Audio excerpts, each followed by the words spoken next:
ॐ अज्ञानतिमिरान्धस्य ज्ञानाञ्जनशलाकया चक्षुरुन्मिलितं येन तस्मै श्रीगुरवे नमः।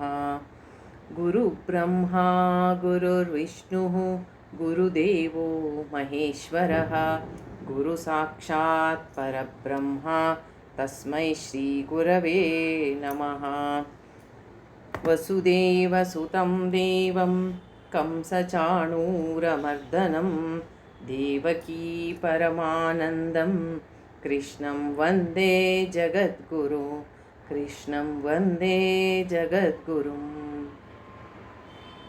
नारायणं नमस्कृत्यं नरं चैव नरोत्तमं देवीं सरस्वतीं व्यासं ततो जयमुदीरयेत्। व्यासाय विष्णुरूपाय व्यासरूपाय विष्णवे नमो वै ब्रह्मनिधये वासिष्ठाय नमो नमः।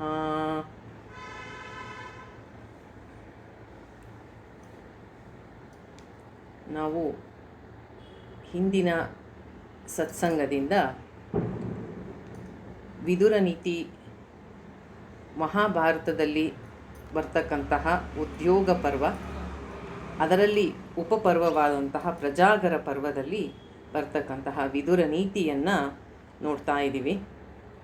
ಹೋದ ವಾರ ಗುರುಪೂರ್ಣಿಮೆ ಆಗಿರೋದ್ರಿಂದ ಅದರ ಹಿಂದಿನ ವಾರದ ಸತ್ಸಂಗದಲ್ಲಿ ಈ ವಿದುರ ನೀತಿಗೆ ಹಿನ್ನೆಲೆಯನ್ನು, ಏನು ಕಾರಣ ಆಯಿತು ವಿದುರನಿಗೆ ಈ ನೀತಿ ಪಾಠವನ್ನು ಹೇಳೋದಕ್ಕೆ ಅನ್ನೋದನ್ನು ನೋಡಿದ್ವಿ. ವಿದುರ ನೀತಿ ನಮಗೆ ಅದರ ಒಂದು ಸಂಪೂರ್ಣ ವ್ಯಾಖ್ಯಾನ ತುಂಬ ಕಮ್ಮಿ ಸಿಗತ್ತೆ. ಭೀಷ್ಮರು ಕುರುಕ್ಷೇತ್ರ ಯುದ್ಧ ಎಲ್ಲ ಆದಮೇಲೆ ಯುಧಿಷ್ಠಿರನಿಗೆ ಉಪದೇಶ ಮಾಡ್ತಾರೆ ಶಾಂತಿ ಪರ್ವದಲ್ಲಿ. ಆಗ ಅವರು ಪ್ರತಿಯೊಂದು ಹೇಳಬೇಕಾದ್ರೂ ನಾನು ಎಲ್ಲಿಂದನೋ ರೆಫರೆನ್ಸ್ ತೊಗೊಂಡಿದ್ದೀನಿ, ಇದು ನನ್ನ ಮಾತಲ್ಲ ಅಂತ ಯಾವಾಗಲೂ ಅದರಲ್ಲಿ ಹೇಳ್ತಾರೆ. ಅಂದರೆ ಕೆಲವನ್ನ ಶಾಸ್ತ್ರದಿಂದ, ಕೆಲವನ್ನ ಬಲ್ಲವರಿಂದ ತಿಳಿದು, ಕೆಲವರನ್ನು ಸುಜ್ಞಾನದಿಂದ, ಹೀಗೆ ಅವ್ರು ಹೇಳ್ತಾರೆ. ನನ್ನ ತಾಯಿ ಗಂಗೆಯ ಮನೆಯಲ್ಲಿ ನಾನು ಇದ್ದಾಗ ಋಷಿಗಳು ಬಂದು ಅಲ್ಲಿ ಮಾಡುತ್ತಿದ್ದಂತಹ ಸಂವಾದವನ್ನು ನಾನು ಕೇಳಿಸ್ಕೊಂಡಿದ್ದೀನಿ, ಅದನ್ನೇ ನಿನಗೆ ಹೇಳ್ತಿದ್ದೀನಿ ಅಂತ ಯುಧಿಷ್ಠಿರನಿಗೆ ಇದು ನನ್ನ ಮಾತಲ್ಲ ಮಹಾತ್ಮರ ಮಾತು ಅಂತ ಸದಾ ಹೇಳ್ತಾ ಇರ್ತಾರೆ. ಅದೇ ರೀತಿ ಈಗ ನಾವು ಈ ವಿದುರ ನೀತಿಯನ್ನು ಹೇಳಬೇಕಾದ್ರೆ ಇದು ಯಾವುದು ನನ್ನ ಮಾತಲ್ಲ, ವಿದುರ ನುಡಿದ ಮಾತನ್ನು ಮಹಾತ್ಮರು ಏನು ಹೇಳಿದ್ದಾರೆ ಅದನ್ನು ಎಲ್ಲ ಕಡೆಯಿಂದ ಅದೊಂದು ರೆಫರೆನ್ಸ್ ತಗೊಂಡು ಇಲ್ಲಿ ಹೇಳೋದಕ್ಕೆ ನನ್ನದೊಂದು ಪುಟ್ಟ ಪ್ರಯತ್ನ.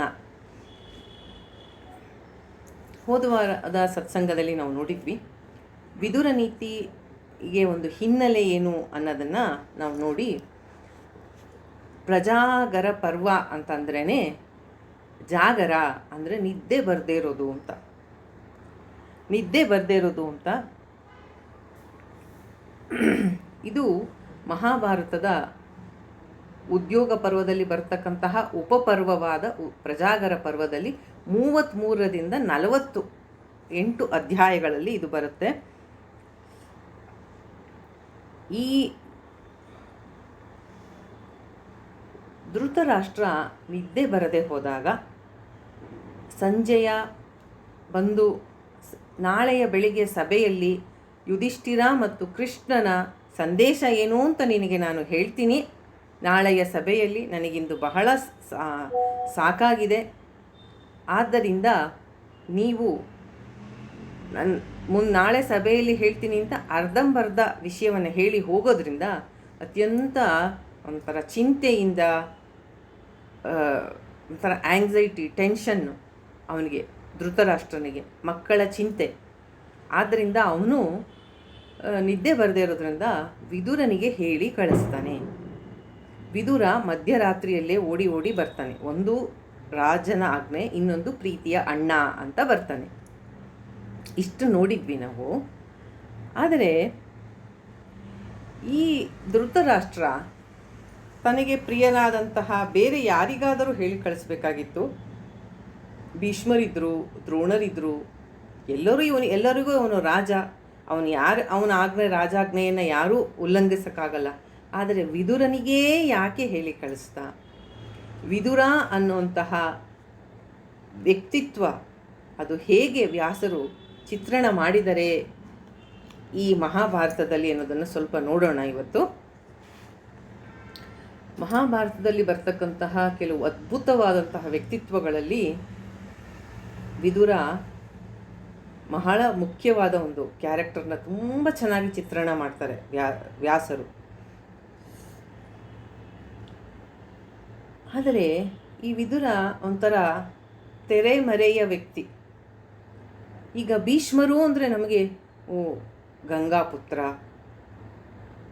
ತ್ಯಾಗವನ್ನು ಮಾಡಿದ ರಾಜ್ಯವನ್ನು, ಮಹಾಪ್ರತಿಜ್ಞೆ ಮಾಡಿದ್ರು, ಮಹಾಜ್ಞಾನಿ ಭಕ್ತ, ಪಾಂಡವರಿಗೆ ತತ್ವೋಪದೇಶ ಮಾಡಿದ್ರು ಶರಶಯ್ಯೆಯಲ್ಲಿ ಮಲಗಿದ್ದಾಗ ಅಂತ ಭೀಷ್ಮರ ಮಹತ್ವವನ್ನು ಎಲ್ಲರಿಗೂ ಗೊತ್ತು.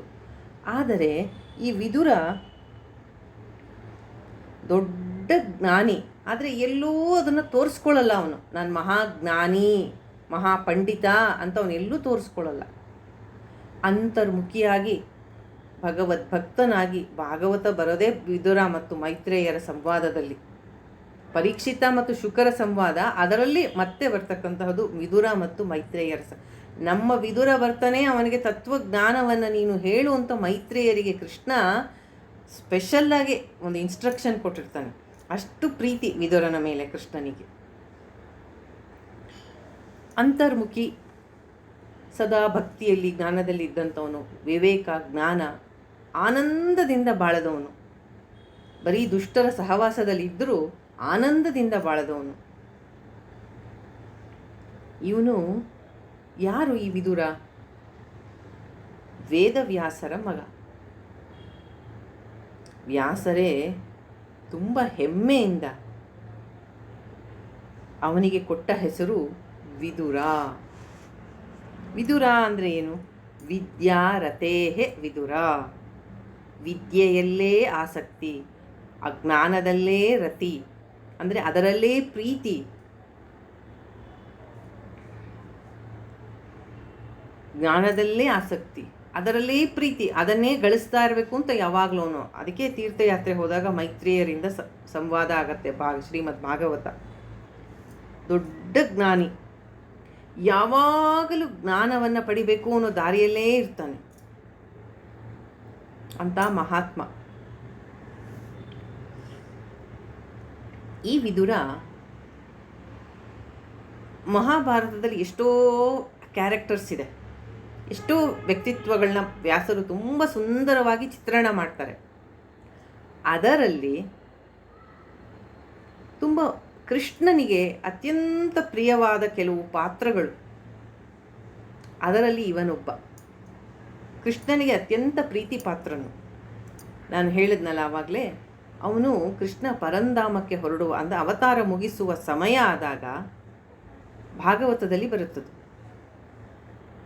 ಉದ್ಧವ ಮತ್ತು ವಿದುರನ ಭೇಟಿಯಾಗತ್ತೆ. ಉದ್ಧವನಲ್ಲಿ ವಿದುರ ಬೇಡ್ಕೋತಾನೆ, ಕೃಷ್ಣನನ್ನು ಕೊನೆಯ ಸಮಯದಲ್ಲಿ ಇದ್ದವನು ನೀನು ಉದ್ಧವ, ಕೃಷ್ಣನಿಗೆ ಅತ್ಯಂತ ಪ್ರಿಯನಾದವನು, ಅವನು ಏನು ತತ್ವಜ್ಞಾನ ಬೋಧನೆ ಮಾಡ್ದ ನನಗೆ ಹೇಳು ಅಂತ ಕೇಳ್ಕೊತಾನೆ ವಿದುರ. ಆಗ ಉದ್ಧವ ಹೇಳ್ತಾನೆ, ಅಂದರೆ ಯಾವಾಗ ನಡೆಯುತ್ತಿದೆಲ್ಲ ಅಂದರೆ ಪಾಂಡವ ಕೌರವರ ಕುರುಕ್ಷೇತ್ರ ಯುದ್ಧ ಶುರುವಾಗತ್ತಲ್ಲ, ಈ ಅಣ್ಣ ತಮ್ಮಂದಿರ ದಾಯಾದಿಗಳ ಯುದ್ಧವನ್ನು ನೋಡೋಕ್ಕಾಗದೆ ಯಾವ ಸೈಡು ತಗೊಳ್ಳಲ್ಲ ಅವನು ವಿದುರ. ತನ್ನ ಅಸ್ತ್ರವನ್ನೆಲ್ಲ ತ್ಯಾಗ ಮಾಡಿ ತೀರ್ಥಯಾತ್ರೆಗೆ ಹೊರಟೋಗ್ತಾನೆ. ಅಲ್ಲಿ ಉದ್ಧವನ ಭೇಟಿ ಆಗತ್ತೆ. ಉದ್ಧವನು ಹೇಳ್ತಾನೆ, ನನಗೆ ಶ್ರೀಕೃಷ್ಣನ ಪರಂಧಾಮಕ್ಕೆ ಹೋಗೋ ಮುಂದೆ ತನಗೆ ತತ್ವಜ್ಞಾನವನ್ನು ಹೇಳಿದ್ದಾನೆ ಅಂತ. ಆಗ ನನಗೆ ಹೇಳು ಅಂತ ಕೇಳ್ತಾನೆ ವಿದುರ. ಆಗ ಉದ್ಧವ ಹೇಳ್ತಾನೆ ಒಂದು ಮಾತು, ಶ್ರೀಕೃಷ್ಣ ಹೇಳಿದ್ದ, ನನ್ನ ಪ್ರಿಯನಾದ ವಿದುರ ಬರ್ತಾನೆ, ಅವನಿಗೆ ನೀವು ಹೇಳಿ ಅಂತ ನನ್ನ ಜೊತೆಗೆ ಮೈತ್ರೇಯ ಋಷಿಗಳಿಗೂ ಹೇಳಿದ್ದಾನೆ, ಮೈತ್ರೇಯರ ನಿನಗೆ ಈ ಜ್ಞಾನವನ್ನು ಬೋಧನೆ ಮಾಡ್ತಾರೆ ಅಂತ ಉದ್ಧವ ಹೇಳ್ತಾನೆ. ಎಷ್ಟು ಆನಂದ ಆಗತ್ತೆ ಅವನಿಗೆ, ವಿದುರನಿಗೆ ಅಂದರೆ, ಪರಮಾತ್ಮ ಪರಂಧಾಮಕ್ಕೆ ಹೊರಡುವ ಸಮಯದಲ್ಲಿ ಸಹ ನನ್ನನ್ನು ನೆನಪಿಟ್ಕೊಂಡಿದ್ನಾ, ನನಗೆ ತತ್ವ ಬೋಧನೆ ಮಾಡು ಅಂತ ಹೇಳದ್ನಾ, ನಾನು ಅವನಿಗೆ ಅಷ್ಟು ಪ್ರೀತಿ ಪಾತ್ರನ ಅಂತ ಅಷ್ಟು ಕಣ್ಣಲ್ಲಿ ಪ್ರೇಮದಿಂದ ಕಣ್ಣೀರು ಸುಯ್ಯತ್ತ ಅವನಿಗೆ. ಆದ್ದರಿಂದ ಅಂತಹ ಮಹಾತ್ಮ ವಿದುರ. ಅವನ ಮಾತು, ಅವನ ನೀತಿಶಾಸ್ತ್ರ ಅಂದರೆ ಅದಕ್ಕೆ ಅಷ್ಟು ತುಂಬ ಒಂಥರ ಬ್ಯೂಟಿಫುಲ್ ಪಾರ್ಟ್ ಅದು ಮಹಾಭಾರತದಲ್ಲಿ ನಾನು ಹೋದ ವಾರ ಸತ್ಸಂಗದಲ್ಲಿ ಹೇಳಿದಾಗೆ 4 ಮುಖ್ಯ ಪರ್ವಗಳನ್ನ ಓದಲೇಬೇಕು ಅಂತ ಹೇಳ್ತಾರೆ. ಶಾಂತಿ ಪರ್ವ, ಅನುಶಾಸಿಕ ಪರ್ವ ಮತ್ತು ಅನುಶಾಸನ ಪರ್ವ, ಉದ್ಯೋಗ ಪರ್ವ ಮತ್ತು ಸಭಾ ಪರ್ವ. ಅದರಲ್ಲಿ ಉದ್ಯೋಗ ಪರ್ವದಲ್ಲಿ ಬರ್ತಕ್ಕಂತಹದೇ ಈ ವಿದುರ ನೀತಿ. ಇದರ ಜೊತೆಗೆ ಶ್ರೀಕೃಷ್ಣ ಸಂಧಾನನೂ ಬರುತ್ತೆ ಇದರಲ್ಲಿ.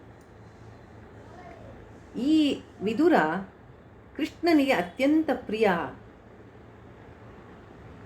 ವ್ಯಕ್ತಿಯಾಗಿ ವ್ಯಾಸರು ಚಿತ್ರಣ ಮಾಡ್ತಾರೆ.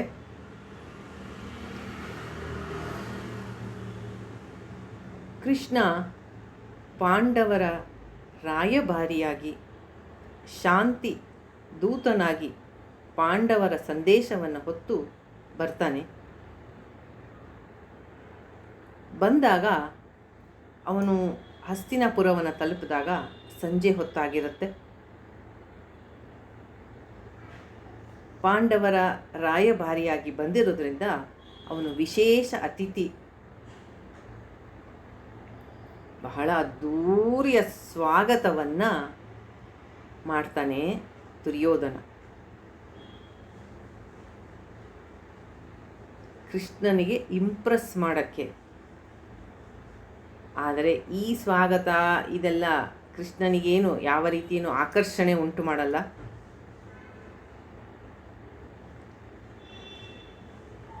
ಕೃಷ್ಣ ಪಾಂಡವರ ಒಂದು ರಾಯಭಾರಿ ಅಷ್ಟೇ ಅಲ್ಲ, ಕೃಷ್ಣ ಬಂದಿದ್ದಾನೆ ಅಂತ ಗೊತ್ತಾದ ತಕ್ಷಣ ಎಲ್ಲ ಕಡೆಯಿಂದ ಋಷಿ ಮುನಿಗಳು, ಮಹಾತ್ಮರು, ಸಂತರು ಮತ್ತು ಹಸ್ತಿನಾಪುರದ ಪ್ರಜೆಗಳು, ಕೃಷ್ಣ ಬರ್ತಾ ಇದ್ದಾನ, ಯಾವ ಕಡೆಯಿಂದ ಬರ್ತಾನೆ, ಯಾವ ದಾರಿಯಲ್ಲಿ ಬರ್ತಾನೆ, ನಾವು ಕೃಷ್ಣನ ದರ್ಶನ ಒಂದು ಸತಿ ಮಾಡಬೇಕಲ್ಲ, ಅಂತಹ ಖ್ಯಾತಿ, ಅಂತಹ ಒಂದು ವರ್ಚಸ್ಸು ಪರಮಾತ್ಮನದು. ಕೃಷ್ಣ ಬರ್ತಾನೆ ಅನ್ನೋದೇ ಒಂದು ದೊಡ್ಡ ವಿಷಯ. ಅವನನ್ನು ನೋಡಲೇಬೇಕು ಅಂತ ಜನಕ್ಕೆ ಬಹಳ ಆತುರವಾಗಿ ಎಲ್ಲ ಬೀದಿಯನ್ನೆಲ್ಲ ಸಿಂಗಾರ ಮಾಡಿ, ಬೀದಿಯ ಆ ಕಡೆ ಈ ಕಡೆ ಜನ ನಿಂತಿರ್ತಾರೆ, ಕೃಷ್ಣನ ದರ್ಶನಕ್ಕಾಗಿ ಕಾಯ್ತಾ ಇರ್ತಾರೆ. ಕೃಷ್ಣನ ದರ್ಶನಕ್ಕಾಗಿ ಅವನನ್ನು ನೋಡಿದರೆ ಸಾಕು ಅಂತ ಈ ರೀತಿಯಾಗಿ ಒಂದು ಅದ್ಭುತವಾದ ಸ್ವಾಗತವನ್ನು, ಒಂದು ಸಂಭ್ರಮ ಆಚರಣೆಯನ್ನು ದುರ್ಯೋಧನ ಮಾಡ್ತಾನೆ. ಅವನಿಗೆ ಒಂದು ಏನೇ ಕೆಲಸ ಮಾಡಲಿ, ದುರ್ಯೋಧನನಿಗೆ ಒಂದು ದುಷ್ಟ ಆಲೋಚನೆ ಹಿಂದೆ ಇದ್ದೇ ಇರುತ್ತೆ ಅವನಿಗೆ. ಅವನು ಯಾತಕ್ಕೆ ಕೃಷ್ಣನಿಗೆ ಅಷ್ಟು ವಿಶೇಷವಾದ ಆತಿಥ್ಯ ಮಾಡ್ತಾನೆ ಅಂದರೆ, ಒಂದು ಕೃಷ್ಣ ಪಾಂಡವರ ರಾಯಭಾರಿಯಾಗಿ ಬಂದಿದ್ದಾನೆ, ಅವನನ್ನು ಚೆನ್ನಾಗಿ ಅತಿಥಿ ಸತ್ಕಾರ ಮಾಡಿ ಅವನನ್ನು ನಾನು ಇಂಪ್ರೆಸ್ ಮಾಡಿದರೆ, ನನ್ನ ಸೇವೆಯಿಂದ ಅವನಿಗೆ ಸಂತುಷ್ಟ ಆದರೆ, ಅವನು ನನ್ನ ವಿರುದ್ಧ ಏನು ಕೇಡು ಮಾಡದಿರಲಿ, ನನ್ನ ವಿರುದ್ಧ ಯಾವ ಷಡ್ಯಂತ್ರವನ್ನು ಹೆಣೆಯದಿರಲಿ, ನನ್ನ ಪರವಾಗಿರಲಿ, ನನ್ನ ಬಗ್ಗೆ ಒಂದು ಸ್ವಲ್ಪ ಸಾಫ್ಟ್ ಕಾರ್ನರ್ ಇರಲಿ ಅಂತ. ಆದರೆ ಬರೀ ಈ ಥರ ದುಷ್ಟ ಯೋಚನೆಗಳಂದರೆ ತನಗೆ ಏನು ಲಾಭ ಆಗತ್ತೆ ಅದನ್ನು ಮಾಡಬೇಕು ಅಂತ. ಇದರ ಜೊತೆಗೆ ಇನ್ನೊಂದು ಪಾಯಿಂಟ್, ಕೃಷ್ಣನನ್ನು ಎದುರು ಹಾಕಿಕೊಳ್ಳುವಂತಹ ಧೈರ್ಯ, ಎದೆಗಾರಿಕೆ ಇಲ್ಲ, ಯಾರಿಗೂ ಇರಲಿಲ್ಲ. ಹಾಗಾಗಿ ಒಂಥರ ವಿಶೇಷವಾಗಿ ಔತಣಕೂಟವನ್ನು ಏರ್ಪಡಿಸ್ತಾನೆ ದುರ್ಯೋಧನ. ತುಂಬ ತರಹದ ಅಡಿಗೆಗಳನ್ನ ಮಾಡಿಸ್ತಾನೆ. ಕೃಷ್ಣ ಇರೋದಕ್ಕೆ ಎಲ್ಲ ರೀತಿಯಂತಹ ಒಂದು ಒಳ್ಳೆ ಫೆಸಿಲಿಟೀಸ್ನ, ಅವನ ಅರಮನೆಯಲ್ಲಿ ಕೃಷ್ಣ ಎಲ್ಲಿ ಇಳ್ಕೋತಾನೋ ಆ ಜಾಗಕ್ಕೆಲ್ಲ ತುಂಬ ಸೌಕರ್ಯಗಳು ಮತ್ತು ತುಂಬ ವಿಶೇಷವಾದ ಅಡಿಗೆ. ಈಗ ಒಂದು ದೇಶದ ಪ್ರಧಾನಿ ಇನ್ನೊಂದು ದೇಶಕ್ಕೆ ಹೋದರೆ ಹೆಂಗೆ ಮಾಡ್ತಾರೆ, ಆ ಥರ ಔತಣಕೂಟ.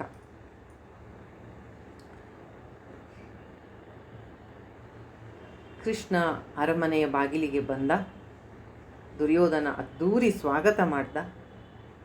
ಇದಷ್ಟೇ ಅಲ್ಲ, ಇನ್ನೊಂದು ಕಾರಣ ಇತ್ತು ದುರ್ಯೋಧನ ಕೃಷ್ಣನನ್ನು ಅತಿಥಿ ಸತ್ಕಾರ ಮಾಡೋಕ್ಕೆ. ಏನಂದರೆ ಅವರಿಬ್ಬರು ಬೀಗರು, ಸಂಬಂಧದಲ್ಲಿ ತುಂಬ ಹತ್ತಿರ.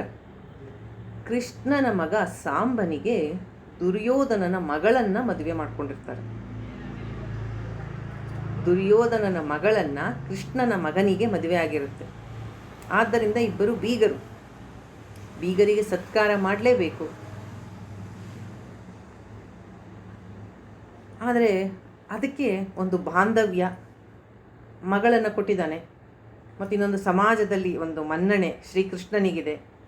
ಅವನನ್ನು ತಾನು ಅತಿಥಿ ಸತ್ಕಾರ ಮಾಡಿದೆ ಅಂದರೆ ತನ್ನ ಒಂದು ಲೆವೆಲ್ಲು. ಇನ್ನೊಂದು ರಾಜಕೀಯ. ಈ ರೀತಿ ಕೃಷ್ಣನನ್ನು ಉಪಚಾರ ಮಾಡಬೇಕು ಅಂತ ತುಂಬ ಪ್ಲ್ಯಾನ್ ಮಾಡ್ತಾನೆ. ನಮಗೆ ಯಾರಾದರೂ ಹೀಗೆ ಉಪಚಾರ ಮಾಡಿ ಬನ್ನಿ ಬನ್ನಿ ಬನ್ನಿ ಅಂತ ಕರೆದ್ರೆ ನಾವು ಮರಳಾಗ್ಬಿಡ್ತೀವಿ ಅದಕ್ಕೆ. ಆ ರೀತಿ ಇತ್ತು ಅವನ ಒಂದು ಅರೇಂಜ್ಮೆಂಟ್ಸು. ಆದರೆ ಅವನು ಶ್ರೀಕೃಷ್ಣ ಪರಮಾತ್ಮ ಇಂತಹದಕ್ಕೆಲ್ಲ ಮರಳಾಗೋನಲ್ಲ.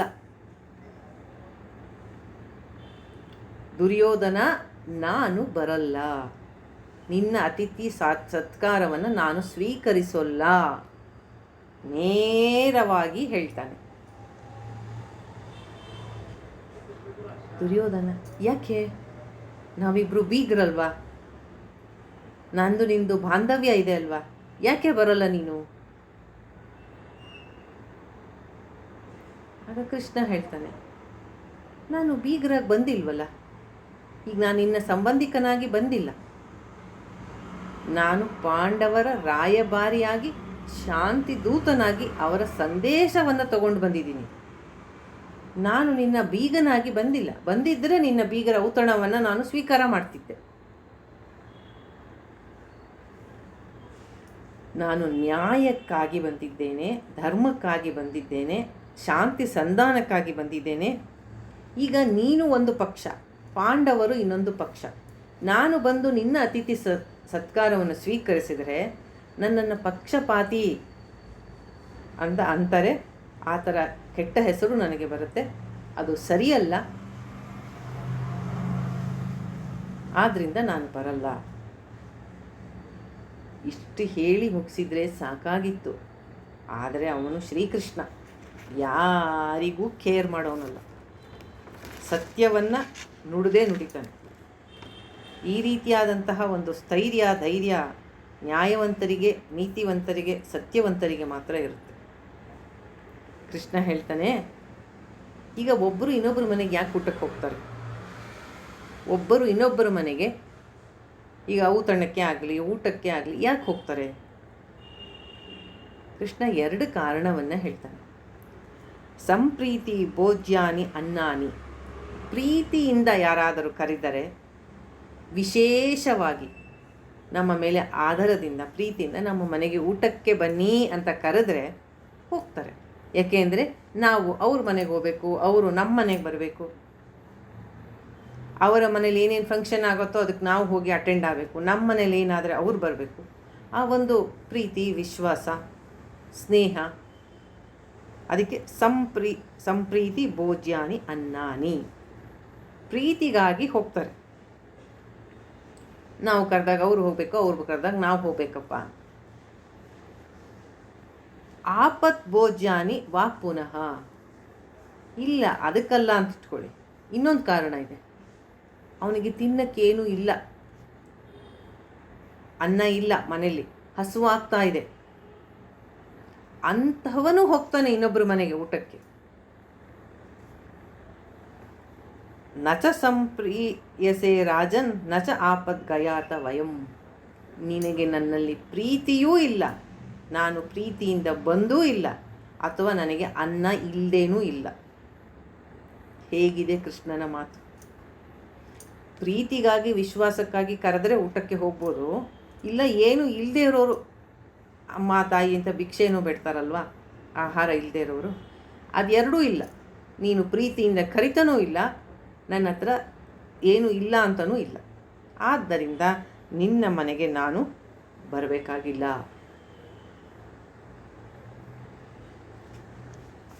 ಇದೆಲ್ಲವನ್ನ ಭೀಷ್ಮರು ದ್ರೋಣರು ನೋಡ್ತಾ ಇದ್ರು. ಅವರಿಗೆ ಒಳಗೇ ಭೀಷ್ಮರಿಗೆ ತುಂಬ ಆನಂದ ಆಯಿತು. ಅವರಿಗೆ ಕೃಷ್ಣ ಅಂದರೆ ಭಕ್ತಿ, ಪ್ರೀತಿ. ಮಹಾಜ್ಞಾನಿಗಳವರು. ರಾಜಸೂಯ ಯಜ್ಞ ಆದಾಗ ಕೃಷ್ಣನಿಗೆ ಅಗ್ರ ಪೂಜೆ ಆಗಬೇಕು, ಅವನಂತಹ ಅತ್ಯುತ್ತಮನಾದವನು ಇನ್ನು ಇಲ್ಲ ಅಂತ ಹೇಳಿ ಅಗ್ರ ಪೂಜೆ ಮಾಡಿಸ್ತಂಥವ್ರು ಅವರು ಭೀಷ್ಮರು. ಅವರಿಗೆ ಕೃಷ್ಣನ ಮೇಲೆ ಭಕ್ತಿ, ಪ್ರೀತಿ. ತನ್ನ ಮನೆಗೆ ಕರ್ಕೊಂಡು ಹೋಗಬೇಕು ಅಂತ ಬಹಳ ಪ್ರೀತಿ. ಆದರೆ ರಾಜ ಅಲ್ವಾ ದುರ್ಯೋಧನ, ಧೃತರಾಷ್ಟ್ರ, ಅವರ ಮುಂದೆ ತಾನು ಕರೆದ್ರೆ ಸರಿ ಹೋಗಲ್ಲ ಅಂತ ಕಾಯ್ತಾಯಿದ್ರು. ಯಾವಾಗ ಕೃಷ್ಣ ಅಲ್ಲಿಗೆ ಹೋಗಲ್ಲ ಅಂತ ಹಾಗೆ ಕಡ್ಡಿ ತುಂಡು ಮಾಡ್ದಂಗೆ ಮಾತಾಡಿದ್ನೋ, ಸ್ವಲ್ಪ ಒಳಗೆ ಆಸೆ ಬಂತು ಭೀಷ್ಮರಿಗೆ. ನಾನು ಕರೀಲ, ನನ್ನ ಮನೆಗೆ ಬರ್ಬೋದಾ ಕೃಷ್ಣ ಅಂತ ಸ್ವಲ್ಪ ಮುಂದೆ ಬಂದರು. ದ್ರೋಣರಿಗೂ ಹಾಗೆ. ಅವರಿಗೂ ತಾನು ಕೃಷ್ಣನನ್ನು ಕರಿಬೇಕು. ದುರ್ಯೋಧನನಿಗೆ ಹೆದರಿ ಇಬ್ಬರು ಸುಮ್ಮನೆ ನಿಂತಿದ್ದರು. ದುರ್ಯೋಧನನಿಗೆ ಹೆದರಿ ಅಂದರೆ ಅವನಿಗೊಂದು ರಾಜನ, ಧೃತರಾಷ್ಟ್ರನಿಗೆ ಒಂದು ರೆಸ್ಪೆಕ್ಟು, ಆದ್ದರಿಂದ ರಾಜ ಸಿಂಹಾಸನಕ್ಕೆ ರೆಸ್ಪೆಕ್ಟಿಂದ ನಿಂತಿದ್ದರು. ಈಗ ದ್ರೋಣರು ಅವರು ಬಂದರು ಮುಂದೆ. ಅವರು ಅಂದ್ಕೊಂಡ್ರು, ನಾನು ಪಾಂಡವ ಕೌರವರಿಗೆ ಗುರುಗಳಾಗಿದ್ದೀನಿ, ಕೃಷ್ಣ ಜ್ಞಾನಿಗಳನ್ನ ತುಂಬ ಗೌರವಿಸ್ತಾನೆ, ರೆಸ್ಪೆಕ್ಟ್ ಮಾಡ್ತಾನೆ, ಆದ್ದರಿಂದ ನಾನು ಕರೆದರೆ ನನ್ನ ಮನೆಗೆ ಬರ್ಬೋದಾ ಪರಮಾತ್ಮ ಅಂತ ದ್ರೋಣರಿಗೂ ಒಂದು ಸ್ವಲ್ಪ ಆಸೆ ಬಂತು. ದ್ರೋಣರು ಏನು ಮಾಡಿದ್ರು, ಇಬ್ಬರು ಮುಂದೆ ಬಂದರು. ಕೃಷ್ಣ ಇಬ್ಬರಿಗೂ ಸೇರಿಸಿ ಹೇಳಿಬಿಟ್ಟ, ನೀವು ಕರೆಯದೇ ಬೇಡ, ನಾನು ಬರೋಲ್ಲ ನಿಮ್ಮಿಬ್ಬರ ಮನೆಗೂ, ನೀವು ಕರೆಯದೇ ಬೇಡ ನನ್ನನ್ನು. ಯಾಕೆ ಅಂತೀರಾ? ಒಂದು ಆ ಅಸಭ್ಯವಾದ ಸಭೆಯಲ್ಲಿ ದ್ರೌಪದಿಗೆ ಅವಮಾನ ಆದಾಗ ಅವಳು ಎಷ್ಟು ಕೇಳ್ಕೊಂಡ್ಳು ನಿಮ್ಮನ್ನೆಲ್ಲ ಹಿರಿಯರು ಅಂತ. ನೀವು ಏನು ಮಾಡಿದ್ರಿ? ಆ ಹೆಣ್ಣು ಮಗಳಿಗೆ ಅಷ್ಟು ಅವಮಾನ ಆಗ್ತಾ ಇದ್ದಾಗ ನಿಮ್ಮ ಪ್ರತಿಜ್ಞೆ, ನಿಮ್ಮ ಸಿಂಹಾಸನ ಎಂತಹ ಅಧಾರ್ಮಿಕವಾದ ಕಾರ್ಯ ನಡೀತಾ ಇದ್ರು, ನೀವು ಅದನ್ನು ವಿರೋಧ ಮಾಡಲೇ ಇಲ್ಲ. ಎಷ್ಟು ದೊಡ್ಡವರು, ಎಷ್ಟು ನೀತಿ ಧರ್ಮ ತಿಳಿದಂಥವರು, ನೀವು ಏನು ವಿರೋಧ ಮಾಡಲಿಲ್ಲ. ಕೃಷ್ಣನ ನಿಲುವು ನೋಡಿ. ಒಂದು ಹೆಣ್ಣು ಮಗುವಿಗೆ ಅನ್ಯಾಯ ಆಗ್ತಾ ಇದ್ದರೆ ಅದನ್ನು ನೋಡಿಕೊಂಡು ಸುಮ್ಮನೆ ಇದ್ರಲ್ಲ, ಆದ್ದರಿಂದ ನೀವು ತಪ್ಪಿತಸ್ಥರು, ಅಪರಾಧಿಗಳು, ನಿಮ್ಮಂತಹವರ ಮನೆಯಲ್ಲಿ ನಾನು ಊಟ ಮಾಡಲ್ಲ.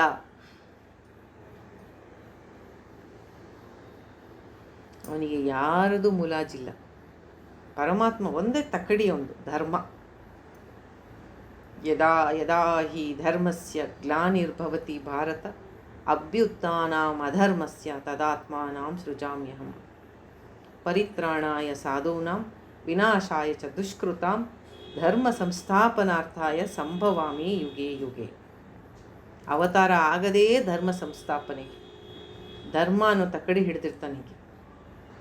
ನೀನು ಅಧರ್ಮಿ ಅಂದರೆ ಮುಲಾಜಿಲ್ಲದೆ ಹೇಳ್ತಾನೆ, ಅಧರ್ಮಿ, ಅಪರಾಧಿ.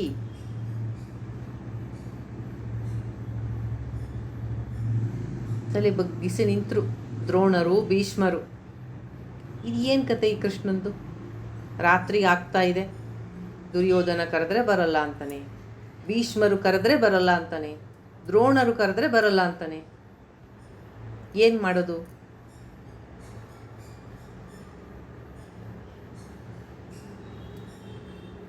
ಯಾರೂ ನಿರೀಕ್ಷೆ ಮಾಡದ ಹಾಗೆ ವಿದುರನ ಮನೆಗೆ ಹೊರಟ. ವಿದುರ ಕರೀಲೇ ಇಲ್ಲ ಕೃಷ್ಣನನ್ನು, ಕೃಷ್ಣನೇ ಹೊರಟ ವಿದುರನ ಮನೆಗೆ. ಯಾಕೆ? ಅವನು ಕರೀದೇ ಹೋದರೂ ಅವನ ಮನೆಗೆ ಯಾಕೆ ಹೋದ?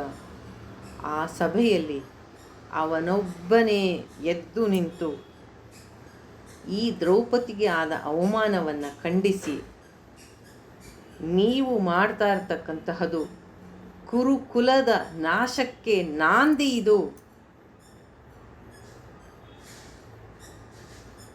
ಇದಕ್ಕೆಲ್ಲ ನೀವೇ ಹೊಣೆ. ಇಡೀ ಕುಲ ನಾಶ ಆಗತ್ತೆ.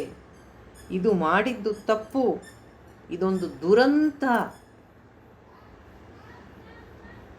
ಇದೊಂದು ದುರಂತವಾದ ದೃಶ್ಯ.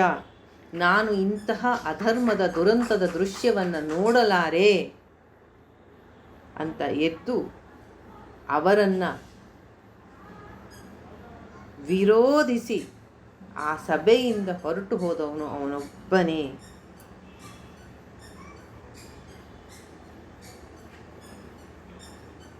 ಅದಕ್ಕೆ ಹೇಳಿದ್ದು, ಕೃಷ್ಣ ಮೆಚ್ಚಿದಂತಹ ಕೆಲವು ವ್ಯಕ್ತಿಗಳಲ್ಲಿ ವಿದುರ ಒಬ್ಬ. ಇದೇ ತರಹ ರಾಮಾಯಣದಲ್ಲಿ ನಾವು ವಿಭೀಷಣ ಪಾತ್ರವನ್ನು ನೋಡ್ತೀವಿ. ರಾವಣನಿಗೆ ನೀನು ಮಾಡೋದು ತಪ್ಪು, ಸುಂದರಕಾಂಡದಲ್ಲಿ ಬರುತ್ತೆ ಅದು, ನೀ ಮಾಡೋದು ತಪ್ಪು. ಅವನು ತನ್ನ ಮಾತನ್ನು ಕೇಳಲ್ಲ. ಅವನು ತುಂಬ ಬಲಿಷ್ಠ ರಾಜ, ಅಧಿಕಾರ ಇದೆ. ಆದರೂ ಧರ್ಮ ಅಧರ್ಮದ ವಿವೇಚನೆ ಇದ್ದಾಗ ನಮಗೂ ಎಷ್ಟೋ ಗೊತ್ತಿರುತ್ತೆ, ಸುಮ್ಮನೆ ಇರ್ತೀವಿ ನಾವು. ಭೀಷ್ಮರ ಹಾಗೆ, ದ್ರೋಣರ ಹಾಗೆ ಅಲ್ವಾ? ಅಲ್ಲಿ ಎದುರಿಸಿ ನಮ್ಮ ಮಾತು ನಡೆಯಲ್ಲ ಅಂತ ಗೊತ್ತು, ಆದರೂ ಹೇಳಕ್ಕೆ ಒಂದು ಧೈರ್ಯ ತಗೋತಾರಲ್ಲ. ಆಗ ರಾವಣ ಏನು ಮಾಡ್ತಾನೆ, ವಿಭೀಷಣನನ್ನು ಅವನನ್ನು ಕಾಲಿಂದ ಅವನ ಎದೆಗೆ ಹೊಡೆದು ಓಡಿಸ್ತಾನೆ ಅಲ್ಲಿಂದ. ಇಲ್ಲಿ ವಿದುರನಿಗೂ ಅಷ್ಟೆ, ಎಷ್ಟು ಬುದ್ಧಿ ಹೇಳಿದ್ರು. ಈಗ ವಿದುರ ನೀತಿ ಮುಂದೆ ಭಾಗವತದಲ್ಲಿ ಬರುತ್ತೆ. ಯುದ್ಧದ ಸಮಯದಲ್ಲಿ ಬಹಳ ಬುದ್ಧಿ ಹೇಳ್ತಾನೆ ಅಣ್ಣನಿಗೆ, ಈ ನಿನ್ನ ಮಗನಿಂದನೇ ಕುಲಕ್ಕೆ ನಾಶ, ಈ ದುರ್ಯೋಧನನನ್ನು ನೀನು ಬಿಟ್ಬಿಡು ಅಂತ. ಆಗ ದುರ್ಯೋಧನ, ಕರ್ಣ ಎಲ್ಲ ಸೇರಿ ಅವಮಾನದ ಮಾತುಗಳನ್ನ ಆಡ್ತಾರೆ ವಿದುರನಿಗೆ. ಧೃತರಾಷ್ಟ್ರ ಸುಮ್ಮನೆ ಕೂತಿರ್ತಾನೆ. ಆಗ ತನ್ನ ಶಸ್ತ್ರವನ್ನೆಲ್ಲ ಅಲ್ಲಿ ಇಟ್ಟು ತುಂಬ ನೊಂದುಕೊಂಡು ಅಲ್ಲಿಂದ ತೀರ್ಥಯಾತ್ರೆಗೆ ಹೋಗ್ತಾನೆ ವಿದುರ. ಅಲ್ಲಿ ವಿಭೀಷಣ ಹೊರಡ್ತಾನೆ, ಇಲ್ಲಿ ವಿದುರ. ಅಂದರೆ ಅವನಿಗೆ ಗೊತ್ತು, ವಿದುರನಿಗೆ ಆ ಸಭೆಯಲ್ಲಿ ಭೀಷ್ಮರೇ ದ್ರೋಣರೇ ಸುಮ್ಮನೆ ಕೂತಿದ್ದಾರೆ, ನನ್ನ ಮಾತೇನು ನಡೆಯಲ್ಲ ಅಂತ ಅವನಿಗೆ ಗೊತ್ತು. ಆದರೆ ಧರ್ಮ ಯಾವುದು ಅಧರ್ಮ ಯಾವುದು, ಇದು ಕುರುಕುಲದ ನಾಶ, ಇದು ದುರಂತ ಅಂತ ಹೇಳಿ ಅದನ್ನು ಅವನು ಅಪೋಸ್ ಮಾಡ್ತಾನೆ. ಅದನ್ನು ಕೃಷ್ಣ ಮೆಚ್ತಾನೆ. ಈಗ ಎಷ್ಟೋ ನಮ್ಮ ಪ್ರಯತ್ನಗಳಲ್ಲಿ ಎಲ್ಲವೂ ಫಲ ಕೊಡಬೇಕು ಅಂತಿಲ್ಲ, ಆದರೆ ನಮ್ಮ ಕಡೆಯಿಂದ ನ್ಯಾಯ ಇದು, ಧರ್ಮ ಇದು ಅಂತ ಅನಿಸಿದಾಗ ಅದನ್ನು ಹೇಳುವಂತಹ ಒಂದು ಧೈರ್ಯವನ್ನು ನಾವು ತಗೋಬೇಕು. ಅದು ಖಂಡಿತ ಗೊತ್ತು ಯಾರಿಗೂ ಅದನ್ನು ನಮ್ಮ ಉಪದೇಶ ಪ್ರಯೋಜನಕ್ಕೆ ಬರಲ್ಲ ಅಂತ. ಆದರೂ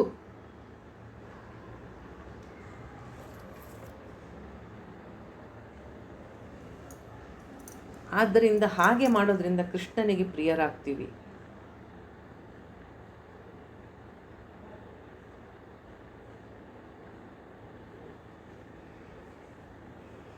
ಇಲ್ಲಿ ಇನ್ನೊಂದು ವಿಷಯನ ನಾವು ಜ್ಞಾಪಕ ಇಟ್ಕೋಬೇಕು. ವಿದುರನನ್ನು ಈ ದುರ್ಯೋಧನ ಕ್ಷತ್ತ ಅಂತ ಕರೀತಿರ್ತಾನೆ.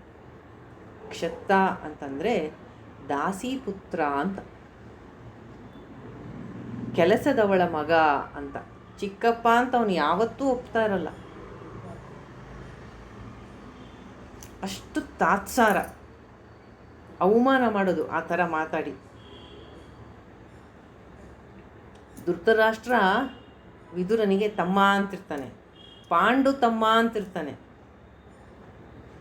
ವ್ಯಾಸರು ನನ್ನ ಜ್ಞಾನಿ ಮಗ ಅಂತ ಅವನ ಬಗ್ಗೆ ತುಂಬ ಹೆಮ್ಮೆ ಪಡ್ತಿರ್ತಾರೆ. ಆದರೆ ಈ ದುರ್ಯೋಧನ ದಾಸಿಯ ಪುತ್ರ, ಕೆಲಸದವಳ ಮಗ ಅಂತ ಅವನಿಗೆ ಪಾಪ ಒಂಥರ ತಾತ್ಸಾರ, ಒಂಥರ ಅವಮಾನ ಮಾಡ್ತಾ ಇರ್ತಾನೆ.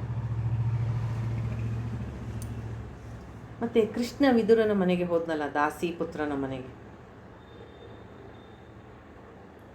ಯಾರು ಏನಾರು ಅಂದ್ಕೊಳ್ಳಿ, ಕೃಷ್ಣನಿಗೆ ಹೊರಗಿನ ವ್ಯಕ್ತಿ, ಅವನ ಜಾತಿ ಕುಲ, ಅವನು ಸ್ತ್ರೀನೋ ಪುರುಷನೋ ಯಾವುದೂ ಮುಖ್ಯ ಅಲ್ಲ. ಹೊರಗಿನ ದೇಹ, ಮನ, ಬುದ್ಧಿ, ಅದರಲ್ಲಿ ದೇಹ ಅಂತೂ ಇಂಪಾರ್ಟೆಂಟೇ ಅಲ್ಲ. ಒಳಗಿನ ಅಂತರಂಗ, ಅಲ್ಲಿ ವ್ಯಕ್ತಿತ್ವ ಎಂತಹದು, ಎಂತಹ ಸಾಧನೆ ಮಾಡಿದ್ದಾನೆ, ಎಂತಹ ಜ್ಞಾನಿ, ಅದು ಪರಮಾತ್ಮ ಬೆಲೆ ಕೊಡೋದು. ನಿಮಗೆಲ್ಲ ಬೇಡವಾ ಅವನು? ನನಗೆ ಬೇಕು, ನನಗೆ ಅತ್ಯಂತ ಪ್ರಿಯ. ಕೃಷ್ಣನಿಗೆ ಪ್ರಿಯರಾಗಬೇಕು ಅಂದರೆ ಅಷ್ಟು ಸುಲಭನ ನೋಡಿ. ಯಾಕೆ ಅಂದರೆ ಅವನು ನನ್ನ ಭಕ್ತ. ಧರ್ಮ ಅಧರ್ಮದ ವಿವೇಚನೆ ಇದೆ ಅವನಿಗೆ.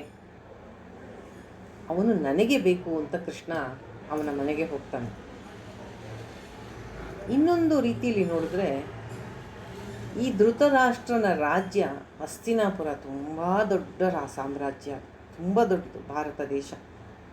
ಅದಕ್ಕೆ ಹಸ್ತಿನಾಪುರದಲ್ಲಿ ರಾಜಧಾನಿ, ಅಲ್ಲಿ ಚಕ್ರವರ್ತಿಯಾಗಿ ಧೃತರಾಷ್ಟ್ರ. ಅವನೆಂಥ ರಾಜ ಧೃತರಾಷ್ಟ್ರ? ಕಣ್ಣೇ ಕಾಣಲ್ಲ, ಕುರುಡ. ದೊಡ್ಡ ರಾಜ್ಯ, ಕುರುಡ ರಾಜ. ಅವನ ಎಷ್ಟೋ ಮಂತ್ರಿಗಳಿಗೆ ಪ್ರಧಾನ ಮಂತ್ರಿಯಾಗಿ ನಿಂತು, ಧೃತರಾಷ್ಟ್ರನಿಗೆ ಕಣ್ಣಿಗೆ ಕಣ್ಣಾಗಿ ನಿಂತು, ಇಡೀ ದೇಶದ ರಾಜ್ಯಭಾರದ ಒಂದು ಜವಾಬ್ದಾರಿಯನ್ನು ತುಂಬ ಎಫಿಷಿಯೆಂಟಾಗಿ ನಿಭಾಯಿಸಿದವನು ವಿದುರ. ಈ ದೊಡ್ಡ ದೇಶ ಕುರುಕ್ಷೇತ್ರ ಯುದ್ಧ ಆದಮೇಲೆ ಪಾಂಡವರ ಕೈಗೆ ಬಂತು. ಧರ್ಮರಾಯ ನಮಗೆಲ್ಲ ಗೊತ್ತಿರೋ ಹಾಗೆ ಸಿಂಹಾಸನದ ಮೇಲೆ ಅವನಿಗೆ ಅಷ್ಟು ಜನಾಂಗ, ಇಡೀ 18 ಅಕ್ಷೋಹಿಣಿ ಸೈನ್ಯದ ನಾಶ ಅಂದರೆ ಅಷ್ಟು ಹಿಂಸೆ, ಅಷ್ಟು ಸಾವು ನೋವುಗಳಿಂದ ಸಿಂಹಾಸನ ನೋಡಿದರೆ ಅವನಿಗೆ ಒಂದು ರೀತಿಯಂತಹ ಹಿಂಸೆ, ಜನಗಳು ಕೂಗ್ತಾ ಇದ್ದಿತ್ತು, ಆ ರಕ್ತ ಸಿಕ್ತ ಸಿಂಹಾಸನ ಅನ್ನಿಸ್ತಾ ಇರುತ್ತೆ ಅವನಿಗೆ. ಆದ್ದರಿಂದ ಭೀಷ್ಮರ ಮಾತಿನಂತೆ ರಾಜನಾದರೂ ಯಾಗ ಯಜ್ಞ ವ್ರತಗಳನ್ನ ಮಾಡಿ ಹೆಚ್ಚು ಆ ಸಮಯದಲ್ಲಿ ಅವನ ಮೈಂಡು ಡಿಸ್ಟರ್ಬ್ ಆಗಿದ್ದಾಗ ಧರ್ಮರಾಯಂದು, ಆಗ ಸಹ ಆ ಒಂದೂವರೆ ವರ್ಷಗಳ ಕಾಲ ಅವರ ಪ್ರಧಾನಮಂತ್ರಿಯಾಗಿ ವಿದುರ ತುಂಬ ಸುಸೂತ್ರವಾಗಿ ರಾಜ್ಯವನ್ನು ನಡೆಸಿರ್ತಾನೆ ಮಂತ್ರಿಯಾಗಿ. ಪಾಂಡವರು ತುಂಬ ಗೌರವಿಸ್ತಾ ಇರ್ತಾರೆ, ಚಿಕ್ಕಪ್ಪ ಅಂತ ಪ್ರೀತಿಯಿಂದ ಕರೀತಿರ್ತಾರೆ. ಅವನನ್ನು ತಮ್ಮ ಪ್ರಧಾನ ಮಂತ್ರಿ ಮಾಡ್ಕೊಂಡಿರ್ತಾರೆ.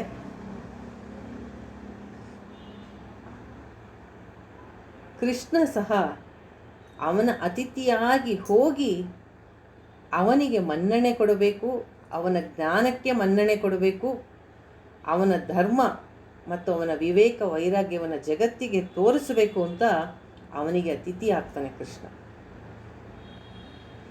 ಹೀಗೆ ಮಹಾಭಾರತದಲ್ಲಿ ಬರ್ತಕ್ಕಂತಹ ತುಂಬ ದೊಡ್ಡ ಒಂದು ವ್ಯಕ್ತಿತ್ವ ವಿದುರನದು. ಅಂತಹ ಒಂದು ಪಾತ್ರವನ್ನು ವ್ಯಾಸರು ಬಹಳ ಸ್ಪಷ್ಟವಾಗಿ ಚಿತ್ರಣ ಮಾಡ್ತಾ ಹೇಳ್ತಾರೆ. ಇವನು ವಿದ್ವಾಂಸ, ಇವನು ಜ್ಞಾನಿ, ಇವನು ದೈವಾಂಶ ಸಂಭೂತ. ನಮಗೆಲ್ಲ ಗೊತ್ತಿರೋ ಹಾಗೆ ಮಾಂಡವ್ಯ ಋಷಿಗಳ ಶಾಪದಿಂದ ಯಮನೇ ವಿದುರನಾಗಿ ದಾಸಿಪುತ್ರನಾಗಿ ಹುಟ್ಟಿರ್ತಾನೆ.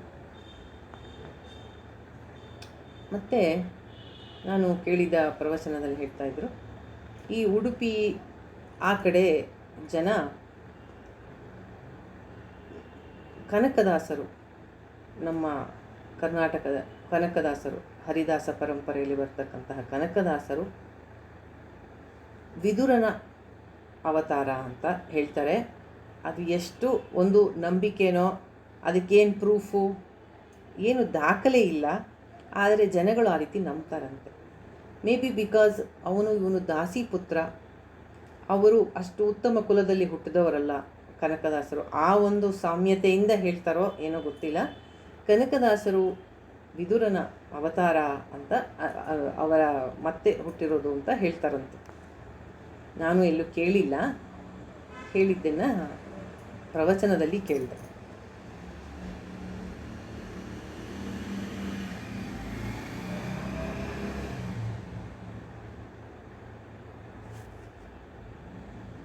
ಈ ಪ್ರಜಾಗರ ಪರ್ವದ ಮೊದಲಲ್ಲಿ ಧೃತರಾಷ್ಟ್ರನಿಗೆ ನಿದ್ದೆ ಬರಲಿಲ್ಲ. ಇವನು ಸಂಜೆಯ ಸಂದೇಶವನ್ನು, ಯುಧಿಷ್ಠಿರ ಮತ್ತು ಕೃಷ್ಣನ ಸಂದೇಶವನ್ನು ತಂದ.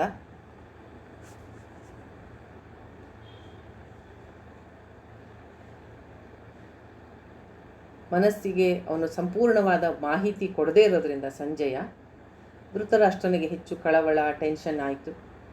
ವಿದುರನನ್ನು ಕರೆಸ್ದ. ವಿದುರ ಅತಿ ಮಧುರವಾಗಿ ಮಾತಾಡ್ತಾನೆ. ಆದ್ದರಿಂದ ತನ್ನ ಮನಸ್ಸಿಗೆ ಸಮಾಧಾನ ಆಗತ್ತೆ ಅನ್ನೋಕ್ಕೋಸ್ಕರ, ನಿನ್ನ ಮಾತು ಕೇಳ್ತಾ ಇರೋಣ ಅನಿಸತ್ತೆ, ತುಂಬ ಮಧುರವಾಗಿ ನೀತಿಯನ್ನು ಮಾತಾಡ್ತೀಯ, ಮನಸ್ಸಿಗೆ ಸಮಾಧಾನ ಆಗತ್ತೆ ಅಂತ ಧೃತರಾಷ್ಟ್ರ ಹೇಳ್ತಾನೆ. ನಿದ್ದೆ ಬರಲಿಲ್ಲ ಅಂದರೆ ಇವಾಗ ಹಾಗೆ ಸ್ಲೀಪಿಂಗ್ ಟ್ಯಾಬ್ಲೆಟ್ಸು ಅದೆಲ್ಲ ಇರಲಿಲ್ಲ ಅನಿಸುತ್ತೆ ಅವಾಗ.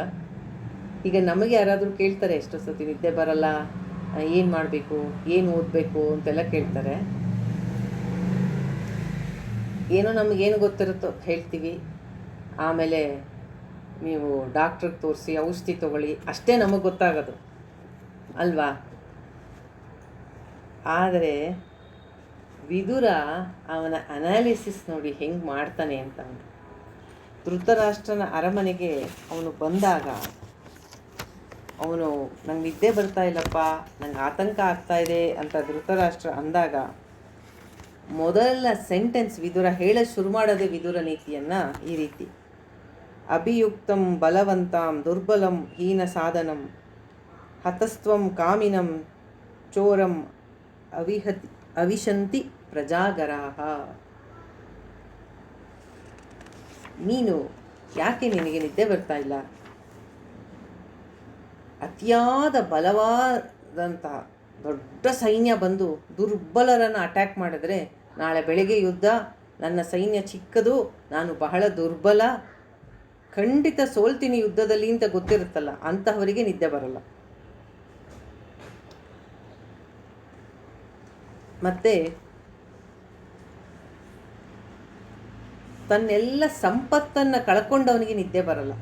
ನಾಳೆ ಏನಪ್ಪ ಬೆಳಗಾಗಿದ್ರೆ ಅಂತ ಚಿಂತೆ ಇರೋನಿಗೆ ನಿದ್ದೆ ಬರಲ್ಲ. ಮತ್ತು ಕಾಮುಕನಿಗೆ ನಿದ್ದೆ ಬರಲ್ಲ, ಮತ್ತು ಕಳ್ಳನಿಗೆ ನಿದ್ದೆ ಬರಲ್ಲ. ಇದರಲ್ಲಿ ನಿನಗೆ ಯಾವ ತೊಂದರೆ ಆಗಿದೆ ಅಂತ ಹೆಂಗೆ ಅದ್ಭುತವಾಗಿ ಅನಲೈಸ್ ಮಾಡ್ತಾನೆ. ಮತ್ತು ಮುಂದೆ ಹೇಳ್ತಾನೆ, ಇದು ಯಾವ್ದಾದ್ರು ಮಹಾದೋಷಗಳು ನಿನಗೆ ಕಾಡ್ತಾ ಇದೆಯಾ? ಅಥವಾ ನೆಕ್ಸ್ಟ್ ಹೇಳ್ತಾನೆ 5ನೇದು, ಪರರ ಸ್ವತ್ತಿನ ಮೇಲೆ ಏನಾದ್ರು ಆಸೆ ಪಟ್ಟಿದೆಯಾ? ಇನ್ನೊಬ್ಬರ ಸ್ವತ್ತು ಕಬಳಿಸ್ಬೇಕು ಅಂತ ಏನಾದ್ರು ಆಸೆ ಪಟ್ಟಿದೆಯಾ? ಅದರಿಂದ ನಿದ್ರೆ ಬರ್ತಿಲ್ಲ ತಾನೇ ನಿನಗೆ? ಅವನಿಗಿರೋದೇ ಅದು ಧೃತರಾಷ್ಟ್ರನಿಗೆ. ಇವನು ಹೀಗೆ ಪ್ರಶ್ನೆ ಕೇಳಿದ್ರೆ ಅವನೇನು ಹೇಳ್ತಾನೆ ಧೃತರಾಷ್ಟ್ರ, ನೀನು ತುಂಬ ಒಳ್ಳೆ ಮಾತನ್ನಾಡ್ತೀಯ, ಧರ್ಮವಾದ ಮಾತನ್ನಾಡ್ತೀಯ, ನೀತಿಯ ಮಾತನ್ನಾಡ್ತೀಯ, ನೀನು ಬಹಳ ನಿನ್ನ ಮಾತು ಕೇಳ್ತಾ ಇರೋಣ ಅನಿಸುತ್ತೆ, ನೀನು ನನಗೆ ತುಂಬ ನನ್ನ ಮನಸ್ಸಿಗೆ ಒಪ್ಪಿಗೆ ಆಗುತ್ತೆ ನಿನ್ನ ಮಾತು, ನಾನು ಮೆಚ್ಚುವಂಥದ್ದು ನಿನ್ನೊಬ್ಬನ್ನೇ, ನೀನು ನನಗೆ ಧರ್ಮದ ಮಾತನ್ನು ಹೇಳು ಅಂತ ಹೇಳ್ತಾನೆ. ಇದು ಕಾರಣ ಏನು ಅಂದರೆ ಹೇಳಲ್ಲ, ಧರ್ಮದ ಮಾತನ್ನು ನೀನು ಹೇಳು ಅಂತ ವಿದುರನಿಗೆ ಧೃತರಾಷ್ಟ್ರ ಹೇಳ್ತಾನೆ. ಭಗವದ್ಗೀತೆಯಲ್ಲೂ ಅದೇ ಒಂದು ಕತೆ. ಮೊದಲು ಧರ್ಮಕ್ಷೇತ್ರ ಕುರುಕ್ಷೇತ್ರ ಅದೊಂದು ಸಂಜಯನಿಗೆ, ಆಮೇಲೆ ಅದೇನು ಕೇಳಿಸ್ಕೊಂಡೋ ಏನೋ ಗೊತ್ತಿಲ್ಲ. ಹೊರಗಿನ ಕುರುಡು ಅಷ್ಟೇ ಅಲ್ಲ, ಅಂತರಂಗದ ಕುರುಡು ಅವನಿಗೆ. ಅದಕ್ಕೆ ವಿದುರ ನೀತಿಯನ್ನು ಶುರು ಮಾಡ್ತಾನೆ ಹೇಳೋಕ್ಕೆ. ಮಹಾರಾಜ, ನಿನ್ನ ಸ್ವಭಾವ ಇದೆಯಲ್ಲ ಬಹಳ ವಿಪರೀತವಾಗಿದೆ. ನೀನು ಹುಟ್ಟು ಕುರುಡ, ಅವರಿಬ್ಬರೇ ಇರೋದು ಅಲ್ಲಿ, ಬೇರೆ ಯಾರೂ ಇಲ್ಲ. ಆದ್ದರಿಂದ ಸ್ವಲ್ಪ ಸಲಿಗೆಯನ್ನು ತಗೊಂಡು ಹೇಳ್ತಾನೆ, ನೀನು ಕುರುಡ. ನಿಜವಾದ ಮಾತು ಹೇಳ್ತೀನಿ ಕೇಳು, ಎಷ್ಟೋ ಜನಕ್ಕೆ ನೀನು ರಾಜ ಆಗೋದೇ ಇಷ್ಟ ಇಲ್ಲ, ನಿನ್ನನ್ನು ರಾಜ ಅಂತ ಒಪ್ಕೊಳ್ಳೋಕ್ಕೆ ಇಷ್ಟ ಇಲ್ಲ. ಒಬ್ಬ ಕುರುಡ ರಾಜನಾದರೆ ಅವನೇನು ರಾಜ್ಯಭಾರ ಮಾಡ್ತಾನೆ. ಆದರೆ ಅದೇ ಧರ್ಮರಾಯ ಧರ್ಮವನ್ನು ಚೆನ್ನಾಗಿ ತಿಳಿದಿದ್ದಾನೆ, ಎಲ್ಲ ಧರ್ಮದ ಲಕ್ಷಣಗಳನ್ನ ಚೆನ್ನಾಗಿ ಅರ್ಥ ಮಾಡ್ಕೊಂಡಿದ್ದಾನೆ. ಅವನು ಈ ರಾಜ್ಯದ ರಾಜನಾಗೋದಕ್ಕೆ ಅರ್ಹ. ಅವನಿಗೆ ನಿನ್ನ ಮೇಲೆ ಎಷ್ಟು ಪ್ರೀತಿ ಗೊತ್ತಾ. ನೀನು ಏನು ಕಷ್ಟ ಕೊಟ್ಟರು, ನೀನು ನಿನ್ನ ಮಕ್ಕಳು ನಿನ್ನ ಮೇಲಿನ ಗೌರವದಿಂದ ನಿನ್ನ ಆಜ್ಞೆಯನ್ನು ಪಾಲಿಸಬೇಕು. ನಿನ್ನನ್ನು ಗೌರವಿಸೋಕ್ಕೋಸ್ಕರ ಅವನು ಎಲ್ಲ ಕಷ್ಟವನ್ನು ತಡ್ಕೊಂಡು ಅಂತಹ ಪುಣ್ಯಾತ್ಮನನ್ನು ನೀನು ಅರಣ್ಯಕ್ಕೆ ಕಳಿಸಿದೆ.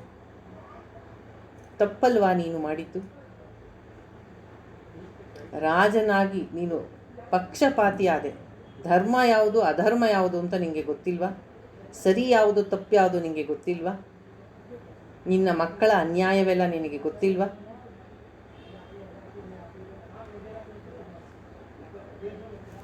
ನೀನೊಬ್ಬ ರಾಜ, ನೀನು ಧರ್ಮವನ್ನು ಚೆನ್ನಾಗಿ ತಿಳಿದಿರಬೇಕಾಗಿತ್ತು. ನಿನಗೆ ಒಳಗಿನ ಅಂಧತ್ವವೋ ಹೊರಗಿನ ಅಂಧತ್ವವೋ ನಿನಗೆ ಅರ್ಥನೇ ಆಗಲಿಲ್ಲ.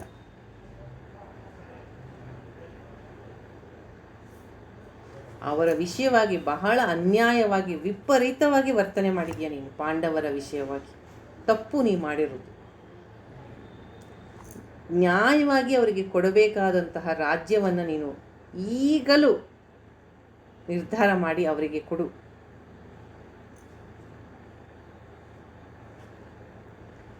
ಅವರಿಗೆ ನಿನ್ನ ಮೇಲಿನ ಪೂಜ್ಯ ಭಾವನೆಯಿಂದಲೇ ನೀನು ಕೊಡ್ತಾ ಇರೋ ಎಲ್ಲ ಕಷ್ಟವನ್ನು ಅವರು ಸಹಿಸ್ತಾ ಇದ್ದಾರೆ. ನೀನು ಅಂತಹ ಪಾಂಡವರಿಗೆ ಅನ್ಯಾಯವನ್ನು ಮಾಡ್ತಾ ಇದ್ದೆ.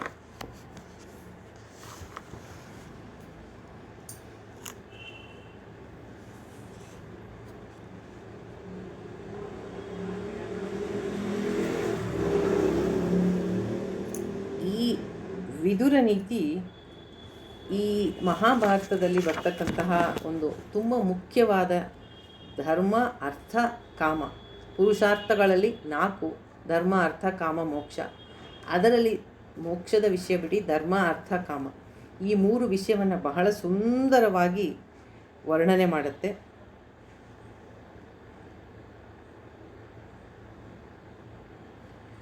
ನಿನ್ನ ಮಗನ ಪಕ್ಷಪಾತಿ ಆಗಬೇಡ. ಈ ಒಂದು ನಿನ್ನ ಮಗನ ಕೆಟ್ಟ ಉದ್ದೇಶಗಳಿಗೆ ಬೆಂಬಲಿಸಬೇಡ. ಸರಿಯಾದ ನ್ಯಾಯದ ದಾರಿಯಲ್ಲಿ ನಡಿ ಅಂತ ಹೇಳಿ ಬೆಳಗಿನ ಜಾವ ಆಗೋ ತನಕ ಅಣ್ಣನಿಗೆ ಉಪದೇಶ ಮಾಡ್ತಾನೆ ವಿದುರ. ಅವನು ಎಷ್ಟು ಕೇಳ್ತಾನೋ ಅದರಿಂದನೇ ಹೇಳಿದ್ದು ಧೃತರಾಷ್ಟ್ರನಿಗಲ್ಲ, ನಮಗೆ ವಿದುರ ನೀತಿ ಅಂತ.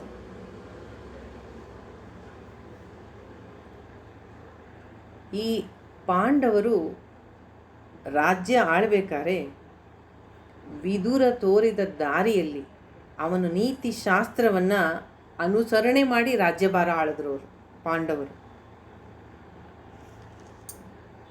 ದುರ್ಯೋಧನ ತಾನು ರಾಜನಾಗ್ತೀನಿ ಅಂತ ತನ್ನ ಹತ್ರ 11 ಅಕ್ಷೋಹಿಣಿ ಸೈನ್ಯ ಇತ್ತಲ್ಲ, ತಾನು ರಾಜನಾಗ್ತೀನಿ ಅಂತ ದುರಾಲೋಚನೆ ಮಾಡಿ ತನ್ನದು ರಾಜ್ಯ ಹೇಗಿರಬೇಕು, ಅವನ ರಾಜ್ಯಕ್ಕೆ ಅವನು ವಿದುರನ್ನೆಲ್ಲ ಸೇರಿಸ್ತಿರ್ಲಿಲ್ಲ. ವಿದುರ ನೀತಿ ಅವನಿಗೇನು ಬೇಡ ಆಗಿತ್ತದು.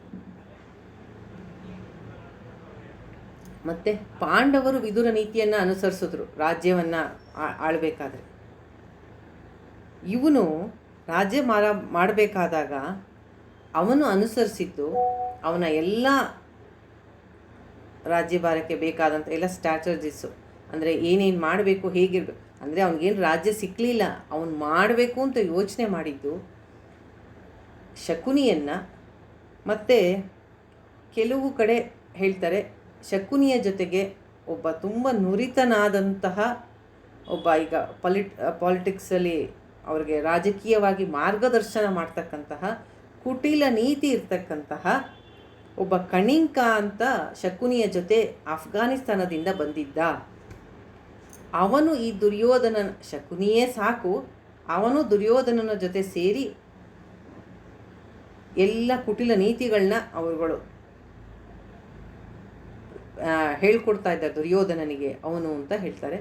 ಇನ್ನು ಕೆಲವು ಕಡೆ ಇಲ್ಲ, ಶಕುನಿನೇ ಸಾಕು, ಎಲ್ಲ ಅವನೇ ಹೇಳ್ಕೊಡ್ತಿದ್ದ. ಇವರ ನೀತಿಗಳು, ಈ ಶಕುನಿಯ ಕುಟಿಲ ನೀತಿಗಳು ವಿದುರ ನೀತಿಗೆ ಆಪೋಸಿಟ್ ಆಗಿತ್ತು. ಅದೆಂದೂ ಒಂದಾಗಿರ್ತಿರ್ಲಿಲ್ಲ. ಅವ್ರೇನು ಹೇಳ್ಕೊಡ್ತಿದ್ರು ಅವನಿಗೆ ಅಂದರೆ, ದುರ್ಯೋಧನನಿಗೆ, ನೀನು ಮುಂದೆ ಕುರುಕ್ಷೇತ್ರ ಯುದ್ಧದಲ್ಲಿ ಗೆದ್ದು ರಾಜನಾದೆ ಅಂತ ಇಟ್ಕೊ. ಆಗ ಯಜ್ಞ ಯಾಗ ಮಾಡ್ತೀನಿ ಅಂತ ಬರ್ತಾರಲ್ಲ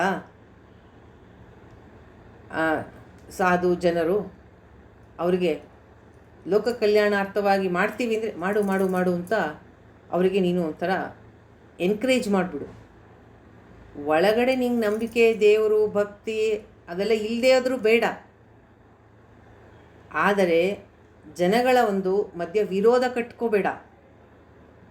ಹಾಗೆ ಸಾಧು ಸನ್ಯಾಸಿಗಳು ಬರ್ತಾರಲ್ಲ, ನಿಂಗೇನು ಗೌರವ ಇಲ್ಲ, ನಂಬಿಕೆ ಇಲ್ಲ, ಅವ್ರ ಮೇಲೆ ಆಧಾರ ಇಲ್ಲ, ಆದರೆ ನೀನು ಅವರ ಮುಂದೆ ಒಂಥರ ಪ್ರಿಟೆಂಡ್ ಮಾಡು, ನಾನು ಮಹಾನ್ ಭಕ್ತ.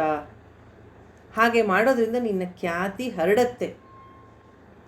ಇವನು ತುಂಬ ಧರ್ಮಾತ್ಮ, ನ್ಯಾಯವಂತ ಅಂತ ನಿನ್ನ ಪ್ರಜೆಗಳಲ್ಲಿ ನಿನ್ನ ಖ್ಯಾತಿ ಹರಡತ್ತೆ.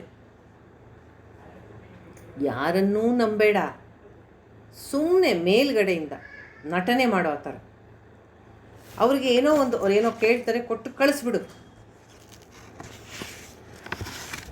ಜನರಿಗೆ ನಂಬಿಕೆ ಹುಟ್ಟಿಸು ಫಸ್ಟು, ಆಮೇಲೆ ನಿನಗಿಷ್ಟ ಬಂದ ಹಾಗೆ ನೀನಿರು.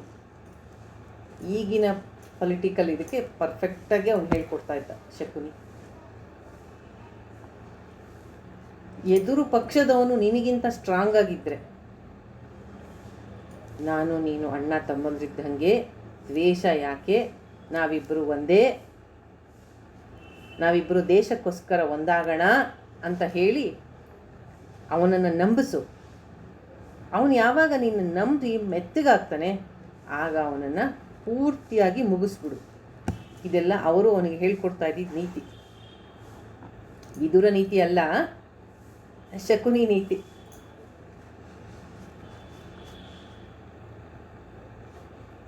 ಹೇಗೆ ಮರಕ್ಕೆ ಗೊಬ್ಬರ ನೀರು ಎಲ್ಲ ಹಾಕ್ತಾರೆ, ಯಾಕೆ?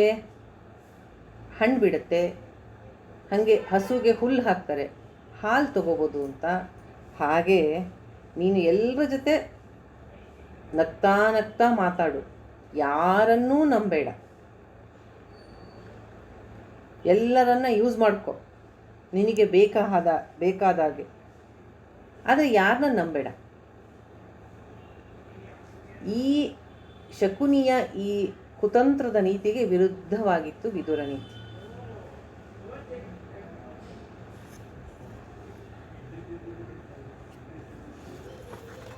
ಸರಿಯಾಗಿ ವಿದುರ ನೀತಿಗೆ ಬರೋಣ. ಮತ್ತೆ ವಿದುರ ನೀತಿಯಲ್ಲಿ ಒಂದು ಮಾತನ್ನು ಮೊದಲು ಹೇಳ್ತಾನೆ ವಿದುರ, ನೀನು ಧರ್ಮಾತ್ಮರಾದ ಪಾಂಡವರನ್ನು ಅರಣ್ಯಕ್ಕೆ ಕಳಿಸ್ದೆ. ಅವರು ಎಷ್ಟೇ ಆದರೂ ನಿನ್ನನ್ನು ಗೌರವಿಸಿದರು, ನಮ್ಮ ತಂದೆಯ ಥರ ಅಂತ. ನೀನು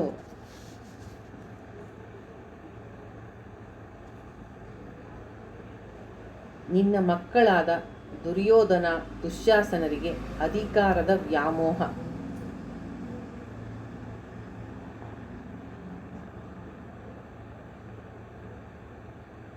ನಿನಗೆ ಧರ್ಮ ಅಂದರೆ ಏನು ಅಂತಲೇ ಗೊತ್ತಿಲ್ಲ. ಭಗವದ್ಗೀತೆಯಲ್ಲಿ 18ನೇ ಅಧ್ಯಾಯದಲ್ಲಿ ಕೊನೆಗೆ ಪರಮಾತ್ಮನ ಇನ್ಸ್ಟ್ರಕ್ಷನ್, ಸರ್ವಧರ್ಮಾನ್ ಪರಿತ್ಯಜ್ಯ ಮಾಂ ಏಕಂ ಶರಣಂ ವ್ರಜ ಅಹಂ ತ್ವಾ ಸರ್ವ ಪಾಪೇಭ್ಯೋ ಮೋಕ್ಷಯಿಷ್ಯಾಮಿ ಮಾ ಶುಚಃ. ಇಡೀ ಮಹಾಭಾರತ ಧರ್ಮ ಧರ್ಮ ಧರ್ಮ ಧರ್ಮ ಅಂತ ಹೇಳುತ್ತೆ. ಧರ್ಮ ಅನ್ನೋ ಪದಕ್ಕೆ ತುಂಬ ಅರ್ಥಗಳಿದೆ. ಇಲ್ಲಿ ವಿದುರ ಮಾತಾಡ್ತಾ ಇರೋ ಧರ್ಮ ಅನ್ನೋ ಪದವನ್ನು ಕರ್ತವ್ಯ ಅಂತ ನಾವು ತಗೋಬೋದು. ಕೃಷ್ಣ ಗೀತೆಯಲ್ಲಿ ಹೇಳಿದ್ದನ್ನು ಕೆಲವರು ಕರ್ತವ್ಯ ಕರ್ಮ ಆ ರೀತಿ ವಿಶ್ಲೇಷಣೆ ಮಾಡ್ತಾರೆ. ಆದರೆ ಸ್ವಾಮಿ ಚಿನ್ಮಯಾನಂದ ಅದಕ್ಕೆ ತುಂಬ ಚೆನ್ನಾಗಿ ವಿಶ್ಲೇಷಣೆ ಮಾಡಿದ್ದಾರೆ. ಅವ್ರು ಹೇಳೋದೇನು ಅಂದರೆ, ಪ್ರತಿಯೊಂದು ಜೀವಕ್ಕೂ ಒಂದು ಧರ್ಮ ಇದೆ. ಏನು? ನಾನು ಈ ದೇಹ, ದೇಹ, ಮನಸ್ಸು, ಬುದ್ಧಿ ನಾನು. ಅದು ಜೀವಕ್ಕೆ ಅದರ ಧರ್ಮ. ಜೀವ ಅಂತ ಅನಿಸ್ಕೊಳ್ಳೋದೇ ಅದರಿಂದ. ಆದ್ದರಿಂದ ಅದನ್ನು ಬಿಟ್ಟರೆ, ನನಗೆ ಶರಣಾಗತನಾದರೆ ಮೋಕ್ಷ ನಿನಗೆ ಶತಸಿದ್ಧ. ಭಗವದ್ಗೀತೆ ಮೋಕ್ಷಶಾಸ್ತ್ರ. ಇಲ್ಲಿ ವಿದುರ ನೀತಿ ಧರ್ಮ, ಅರ್ಥ, ಕಾಮ. ಆದ್ದರಿಂದ ಇಲ್ಲಿ ಧರ್ಮ ಅನ್ನೋ ಪದದ ಅರ್ಥ ಏನು ಅಂದರೆ, ನಿನ್ನ ಕರ್ತವ್ಯವನ್ನು ರಾಜನಾಗಿ ನೀನು ಸರಿಯಾಗಿ ಪಾಲಿಸಲಿಲ್ಲ. ನೀನು ಧರ್ಮ, ಯಾರು ರಾಜ್ಯ ಸಿಂಹಾಸನಕ್ಕೆ ಯೋಗ್ಯನೋ ಅವನನ್ನು ಕಾಡಿಗೆ ಕಳಿಸ್ದೆ. ಈ ದುಷ್ಟರಾದ ದುರ್ಯೋಧನ, ದುಶ್ಯಾಸನರ ಮೇಲೆ ನಿನಗೆ ವ್ಯಾಮೋಹ. ಎಲ್ಲಕ್ಕಿಂತ ಮುಖ್ಯ ಏನು ಗೊತ್ತಾ, ಆ ಶಕುನಿಯನ್ನು ನೀನು ವಾಪಸ್ ಕಳಿಸ್ಲಿಲ್ಲ. ಅವನು ಇಲ್ಲಿಯವನಲ್ಲ. ಗಾಂಧಾರಿಯ ಜೊತೆ ಅಕ್ಕನ ಮದುವೆ ಆದಾಗ ಅವಳ ಜೊತೆನೇ ಬಂದುಬಿಟ್ಟ, ಹೋಗಲೇ ಇಲ್ಲ. ಈಗಿನ ಅಫ್ಘಾನಿಸ್ತಾನ ಕಂದಹಾರ್ ಅಂತಾರಲ್ಲ, ಅದು ಗಾಂಧಾರ ದೇಶ ಆಗಿತ್ತು. ಹಾಗಂತ ಶಕುನಿನ ಯಾರೂ ಇಲ್ಲಿ ತುಂಬ ಪ್ರೀತಿಯಿಂದ ಇಲ್ಲೇ ಇರಪ್ಪ ಅಂತ ಅವನಿಗೆ ಯಾರೂ ಅತಿಥಿ ಸತ್ಕಾರ ಮಾಡಲಿಲ್ಲ.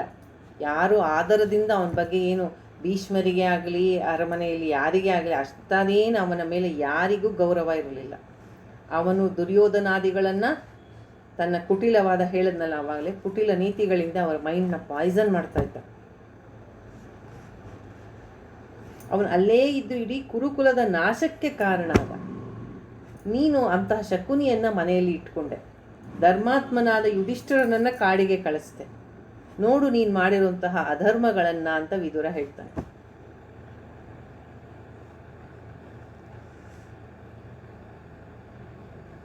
ಈ ಶಕುನಿಯನ್ನು ಕಂಡ್ರೆ ಯಾರಿಗೂ ಆಗ್ತಿರ್ಲಿಲ್ಲ ಅನ್ನೋದಕ್ಕೆ ಒಂದು ಇನ್ಸಿಡೆಂಟ್ ಬರುತ್ತೆ ಮಹಾಭಾರತದಲ್ಲಿ. ಕುರುಕ್ಷೇತ್ರ ಯುದ್ಧ ಎಲ್ಲ ಮುಗಿದೋಗಿದೆ, ಕೌರವರ ನಾಶ ಆಗಿದೆ. 100 ಜನ ಕೌರವರು ಹತರಾಗಿದ್ದಾರೆ. ಗಾಂಧಾರಿ ತಾಯಿ ಸಂಕಟ, ಮಕ್ಕಳನ್ನು ನೋಡಬೇಕು, ಮಕ್ಕಳ ಮೃತದೇಹಗಳನ್ನ ನೋಡಬೇಕು. ಕಣ್ಣಿಗೆ ಬಟ್ಟೆ ಕಟ್ಟಿದಾಳಲ್ವ, ಪಟ್ಟಿ ಕಟ್ಟಿದಾಳೆ. ಇಬ್ಬರು ಸೇವಕರನ್ನ ಹಿಡ್ಕೊಂಡು, ಸಂಜೆ ಹೊತ್ತಾಗಿರುತ್ತೆ, 2 ದೀವಟಿಕೆಗಳನ್ನ ಹಿಡ್ಕೊಂಡು ಅವ್ರ ಜೊತೆ ಹೋಗೋಕ್ಕೆ ಅಂತ ಹೋಗ್ತಾ ಇರ್ತಾಳೆ. ಆಗ ಆ ತಾಯಿಯನ್ನು ನೋಡಿ ಕೃಷ್ಣನಿಗೆ ಬಹಳ ಬಹಳ ಸಂಕಟ ಆಗುತ್ತೆ. ಇಷ್ಟು ಮಕ್ಕಳನ್ನು ಕಳ್ಕೊಂಡ್ಲಲ್ಲ ಅಂತ. ಅಮ್ಮ ನಿನ್ನ ಜೊತೆ ನಾನು ಬರಲ್ಲ ಅಂತ ಕೃಷ್ಣ ಕೇಳ್ತಾನೆ. ಇದು ಕೃಷ್ಣನ ವ್ಯಕ್ತಿತ್ವ. ಅವನಿಗೆ ಪಾಂಡವರು ಒಂದೇ, ಕೌರವರು ಒಂದೇ, ಧರ್ಮ ಪಕ್ಷಪಾತಿ ಅಷ್ಟೇ.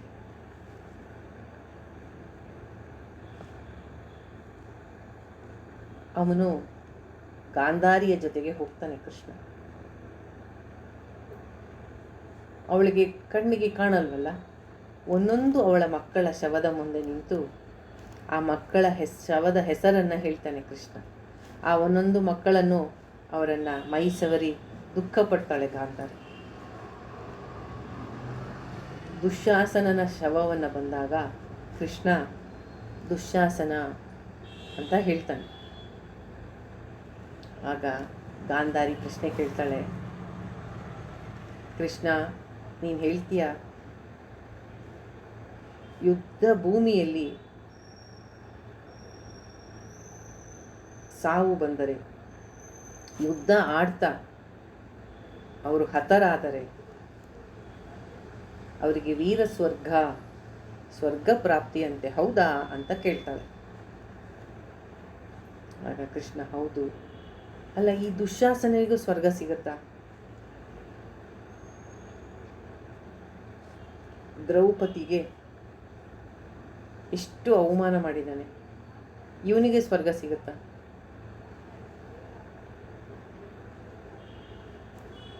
ಹೌದು ತಾಯಿ, ಸಿಗತ್ತೆ. ಯುದ್ಧ ಭೂಮಿಯಲ್ಲಿ ಯುದ್ಧ ಮಾಡುತ್ತಾ ಯಾರು ಸಾವಿಗೀಡಾಗ್ತಾರೆ ಅವರಿಗೆ ಸ್ವರ್ಗ ಪ್ರಾಪ್ತಿ ನಿಶ್ಚಿತ. ಮತ್ತೆ ದುರ್ಯೋಧನನ ಶವದ ಮುಂದೆ ಕೂತು ಕೇಳ್ತಾಳೆ, ಈ ನನ್ನ ದುರ್ಯೋಧನನಿಗೆ ಸ್ವರ್ಗ ಪ್ರಾಪ್ತಿ ಆಗತ್ತಾ? ಕೃಷ್ಣ ಹೇಳ್ತಾನೆ, ಹೌದು, ನಿಸ್ಸಂದೇಹವಾಗಿ. ಅದು ಚಿಂತೆ ಮಾಡಲೇಬೇಡ ನೀನು.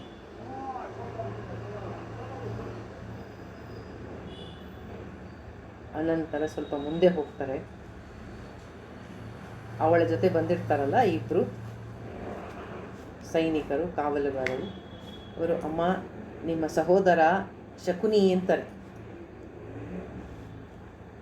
ಓ ನನ್ನ ತಮ್ಮ ಶಕುನಿ ಅಂದ್ಬಿಟ್ಟು, ಕೃಷ್ಣ ಇವನಿಗೆ ಸ್ವರ್ಗ ಪ್ರಾಪ್ತಿ ಆಗತ್ತಾ? ಇಡೀ ಕುರುಕುಲದ ನಾಶಕ್ಕೆ ಕಾರಣ ಆದವನು ಇವನು, ಇವನಿಗೆ ಸ್ವರ್ಗ ಪ್ರಾಪ್ತಿ ಆಗತ್ತಾ? ಕೃಷ್ಣ ಹೌದು ಅಂತ ಹೇಳ್ತಾನೆ. ಆಗ ಕೇಳ್ತಾಳವಳು, ಕೃಷ್ಣ ಭೂಮಿಯ ಮೇಲಿದ್ದಾಗಲೇ ನನ್ನ ಮಕ್ಕಳನ್ನು, ಅವರಿಗೆ ಎಲ್ಲ ಕುಟಿಲ ನೀತಿಗಳನ್ನ ಹೇಳ್ಕೊಟ್ಟು ಅಧರ್ಮಿಗಳನ್ನಾಗಿ ಮಾಡಿ ಅವರ ನಾಶಕ್ಕೆ ಕಾರಣ ಆದ. ಇಲ್ಲ ಅಂದರೆ ಅಲ್ಲಿ ಸ್ವರ್ಗಕ್ಕೆ ಹೋದರೂ ಅವ್ರನ್ನ ಬಿಡಲ್ವ ಅವನು? ಅಲ್ಲೂ ಅವ್ರಿಗೇನು ಹೇಳ್ಕೊಡ್ತಾನೋ ಅಲ್ಲೂ ಹೋಗ್ತಾನ ಅವ್ರ ಹಿಂದೆ. ಅಂದರೆ ಅವನ ಸ್ವಂತ ಅಕ್ಕನಿಗೆ ಅವನ ಕಂಡ್ರೆ ಆಗ್ತಾ ಇರಲಿಲ್ಲ, ಆದರೆ ಅವನು ಮಾತ್ರ ಹೋಗಲೇ ಇಲ್ಲ. ಇಲ್ಲೇ ಇದ್ದು ಆ ಕುಟಿಲ ನೀತಿಗಳನ್ನ ಹೇಳ್ಕೊಡ್ತಾ ಇದ್ದ. ವಿದುರ ನೀತಿಗೆ ವಿರುದ್ಧವಾದಂತಹ ಮಾತುಗಳನ್ನ ಹೇಳ್ಕೊಡ್ತಾ ಇದ್ದ.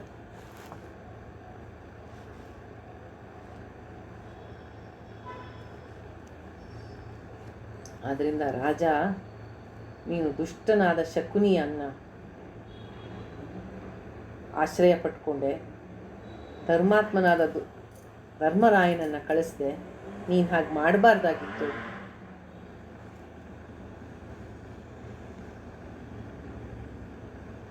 ಮುಂದೆ ವಿದುರ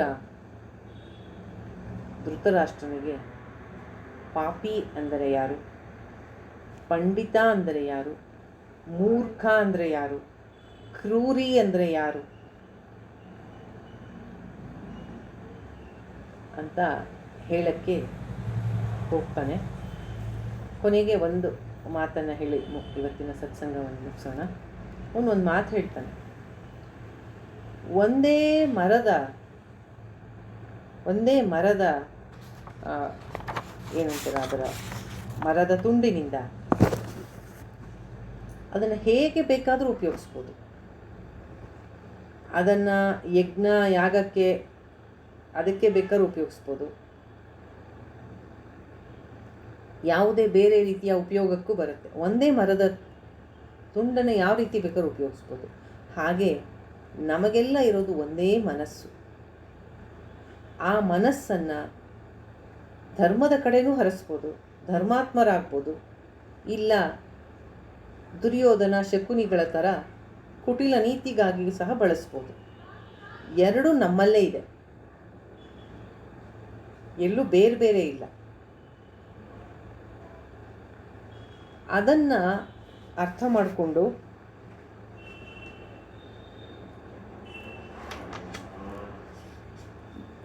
ಲಿಸ್ಟ್ ಕೊಡ್ತಾ ಹೋಗ್ತಾನೆ, ಯಾರನ್ನ ಪಂಡಿತ ಅಂತ ಅಂತಾರೆ ಅಂತ.